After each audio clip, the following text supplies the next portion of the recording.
Today we're looking at one of the most astonishing stories of global crime and really geopolitical consequence in recent memory. We're going to unpack the incredibly complex web of an India-based transnational crime network. Specifically, we're talking about the Lawrence Bishnoi syndicate and the massive, multinational US-led crackdown that is actively tearing it apart. This isn't just a story about a single crime. It's honestly a masterclass in how modern organized crime just completely ignores borders, operating across continents, and how international law enforcement is having to rapidly evolve to fight back. To really grasp the gravity of what we're dealing with here, just listen to how a U.S. official announced this recent crackdown. They stated that this operation, quote, strikes at the heart of these brutal transnational organizations that have terrorized families, exploited communities, and stolen lives through ruthless acts of violence in the United States and abroad. I mean, these are incredibly high stakes. We're talking about syndicates that operate with absolute brazenness, bringing a violent, real-world nightmare into local neighborhoods thousands of miles away from where they actually started. Okay, let's dive right into this. Here is our roadmap for today. We're going to cover 4 key areas. 1, the Surrey assassination.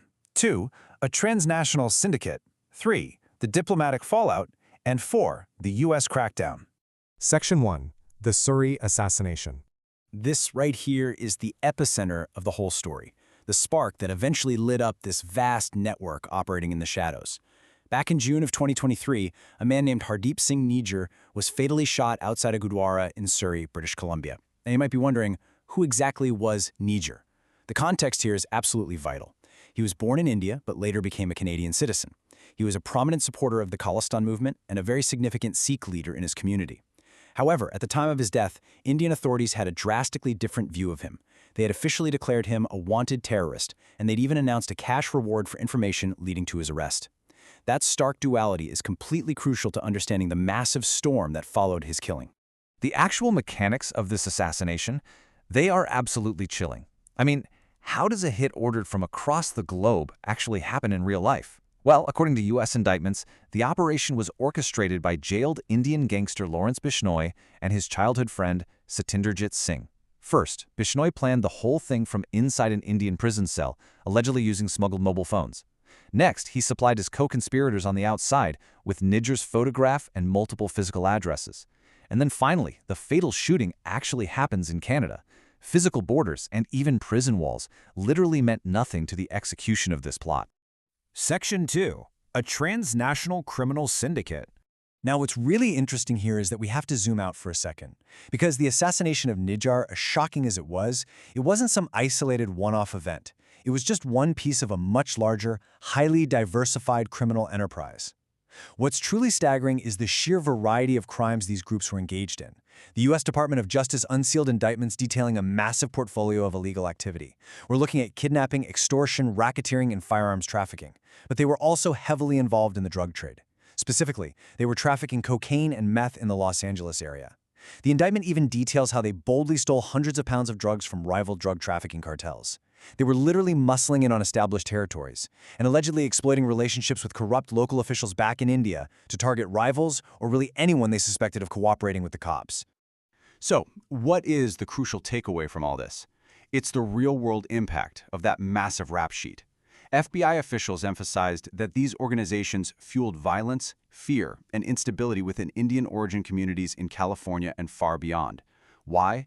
Because the syndicate used these highly visible acts of violence, like the assassination up in Canada, to deliberately terrorize those local communities. They weaponized this fear to legitimize and bolster their widespread extortion schemes. The violence was, essentially, a gruesome marketing tool for their racket. Section 3, the diplomatic fallout. This scale of violence eventually catches up with you, leading to an unprecedented international crisis. The fallout from Nijjar's killing quickly became one of the most explosive diplomatic flashpoints we've seen in recent years. On one side, you had Canadian Prime Minister Justin Trudeau publicly stating that Canadian intelligence had credible allegations linking agents of the Indian government to the killing. On the flip side, India strongly and immediately rejected those allegations, calling them totally baseless and politically motivated. It's important to note here, impartially, exactly what our sources state. While those intense political accusations were flying back and forth, the Canadian police have also recently clarified that they actually found no evidence linking Indian government officials to the killing itself. And this brilliantly illustrates the geopolitical ripple effect we're talking about. Regardless of the ongoing investigations, the immediate reaction on the world stage was severe. Both India and Canada moved to expel each other's diplomats.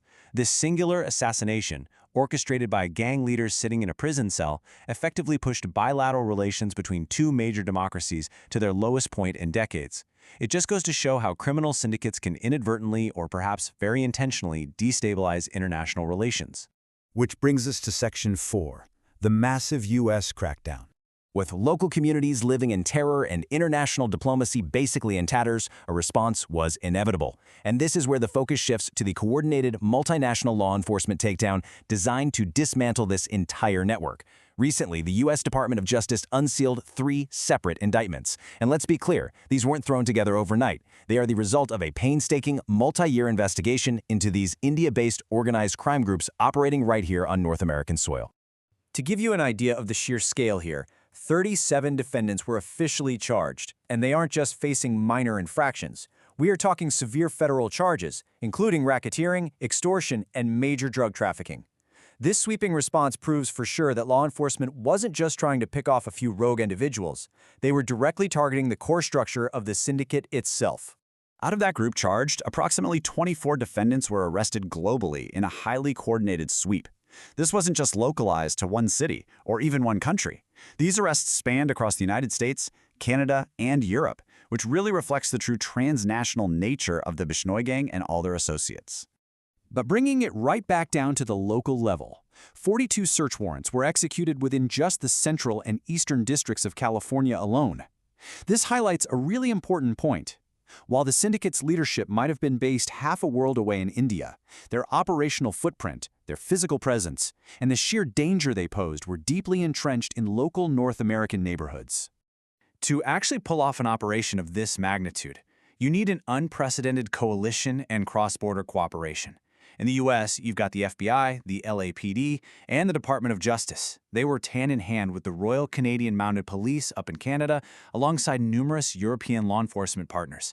Look, when a crime ring operates this brazenly across multiple countries, the only way to disrupt it is for global agencies to tear down their own silos and work together flawlessly. Which leaves us with a pretty critical thought to end this explainer. We've just seen how a gang leader sitting in an Indian prison can order an assassination in Canada just to boost extortion rackets down in California, stealing drugs from local cartels along the way. So the question we really have to ask ourselves is this. As local gangs continue to evolve into these incredibly sophisticated, borderless global syndicates, how can international law enforcement possibly keep up? It's a huge challenge, and it's one that will absolutely define the future of global security. Thank you so much for joining me for this explainer. I really hope it gave you a clearer picture of the complex web behind all those recent headlines. Keep learning and stay curious.